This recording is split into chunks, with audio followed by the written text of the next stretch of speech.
আকবর বাজার যায় অন্তস্থ জয়াকার হ্রস্বই যাই বলবো, নাকি আকবর বাজার যায় অন্তস্থ জয়াকার অন্তস্থা বলবো, কোনটা সঠিক? আমি ভাত খাই বলবো ক্ষয়াকার হ্রস্বই বলবো, নাকি আমি ভাত খাই ক্ষয়াকার অন্তস্থা বলবো, কোনটা সঠিক? তুমি ভাত খাই বলবো ক্ষয়াকার হ্রস্বই, নাকি তুমি ভাত খাই ক্ষয়াকার অন্তস্থা বলবো, নাকি তুমি ভাত খাও ক্ষয়াকার ও, কোনটা সঠিক হবে তাহলে? হ্রস্বই দিয়ে সঠিক নাকি অন্তস্থ অ দিয়ে সঠিক? এইটা জানতে হলে আমাদেরকে পুরুষ বা পার্সন বুঝতে হবে। আমরা জানি বাংলায় পুরুষ তিনটি, উত্তম পুরুষ, মধ্যম পুরুষ, প্রথম পুরুষ। আর ইংরেজিতে পার্সন তিনটি, first person, second person, third person. যেটাই বাংলায় উত্তম পুরুষ সেটাকে আমরা বলবো ফার্স্ট পার্সন ইংরেজিতে, যেটা মধ্যম পুরুষ বাংলায় সেটিকে ইংরেজিতে আমরা বলবো সেকেন্ড পার্সন, যেটি প্রথম পুরুষ সেটিকে ইংরেজিতে আমরা বলবো থার্ড পার্সন। আমি আমরা এগুলোকে বলা হয় উত্তম পুরুষ বা ফার্স্ট পার্সন। তুমি তোমরা এটাকে বলা হয় মধ্যম পুরুষ বা সেকেন্ড পার্সন।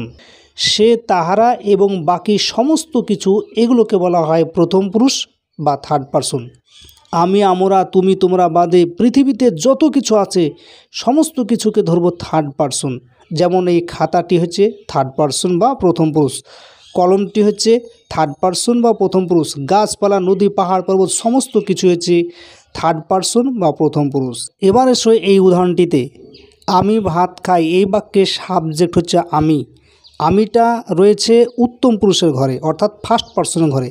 সাবজেক্ট যদি উত্তম পুরুষ অথবা ফার্স্ট পার্সন বোঝায় তাহলে ভার্বের সঙ্গে যেটিতে হ্রস্বই যুক্ত রয়েছে সেটি হবে সঠিক অ্যান্সার।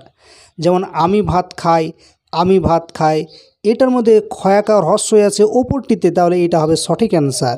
কিন্তু যদি সাবজেক্ট তুমি অর্থাৎ সেকেন্ড পার্সন বা মধ্যম পুরুষকে বোঝাচ্ছে তুমি, তাহলে ভার্বের সঙ্গে যেটিতে ও যুক্ত রয়েছে সেটি হবে সঠিক অ্যান্সার। তাহলে তুমি ভাত ক্ষয়াকার ও হবে খাও, তুমি ভাত খাও, এই দুটো তাহলে ভুল হবে। এবং সাবজেক্ট যদি থার্ড পার্সনকে বোঝায়, যেমন আকবর, এটা হচ্ছে থার্ড পার্সন, কারণ ফার্স্ট পার্সনের ঘরেও নেই সেকেন্ডেও নেই, বাকি সমস্ত কিছু এটা যে থার্ড পার্সনের ঘরে রয়েছে। তাহলে থার্ড পার্সন বা প্রথম পুরুষ যদি বোঝায় সাবজেক্টটি, তাহলে ভার্বের শেষে যেটিতে অন্তস্থ অ রয়েছে সেটি হবে সঠিক অ্যান্সার।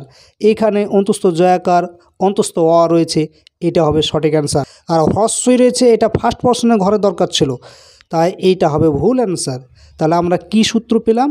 সাবজেক্ট যদি আমি বা আমরা বোঝাই অর্থাৎ উত্তম পুরুষ বা ফার্স্ট পার্সনকে বোঝায়, তাহলে ভার্বের শেষে যেটা হ্রস্বই যুক্ত রয়েছে সেটা হবে সঠিক অ্যান্সার।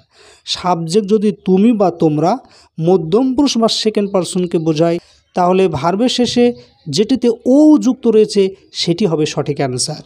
আর সাবজেক্ট যদি সে তাহারা বা পৃথিবীতে বাকি যা কিছু রয়েছে সেগুলোকে বোঝায় বা প্রথম পুরুষকে বা থার্ড পার্সনকে বোঝায়, তাহলে ভার্বের শেষে যেটিতে অন্তস্থ অ রয়েছে সেটি হবে সঠিক অ্যান্সার। তাহলে এই উদাহরণের মধ্যে আকবর বাজার যায় এটা হবে ভুল অ্যান্সার, যেহেতু হ্রস্বই রয়েছে। আকবর বাজার যায় এইটা হবে সঠিক অ্যান্সার, যেহেতু এখানে অন্তস্থ অ রয়েছে। আমি ভাত খাই এটা হবে সঠিক অ্যান্সার, যেহেতু হ্রস্বই রয়েছে। আমি ভাত খাই এইটা হবে ভুল অ্যান্সার, যেহেতু এখানে অন্তস্থ অ রয়েছে। তুমি ভাত খাও এটা হবে সঠিক অ্যান্সার, এই দুটো হবে ভুল যেহেতু ও রয়েছে এখানে। তাহলে আমাদেরকে মনে রাখতে হবে ফার্স্ট পার্সনের ক্ষেত্রে হ্রস্বইটা যুক্ত হবে, সেকেন্ড পার্সনে ও যুক্ত করব, থার্ড পার্সনে অন্তস্থ অ যুক্ত করব।